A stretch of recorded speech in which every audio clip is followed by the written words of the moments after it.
ఓ హిందువా, మేలుకో హిందువులు. కులాల కోసం, ఆస్తుల కోసం కాకుండా కాన్స్టిట్యూషన్ కోసం కొట్లాడండి.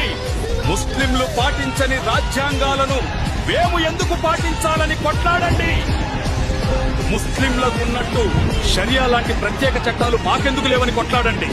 హిందూ దేశంలోనే అతిపెద్ద ప్రైవేటు భూమి వక్ఫ్ చట్టం పేరుతో ముస్లింలకు రాసిచ్చినట్టు మనకెందుకు లేదు అని నిలదీయండి.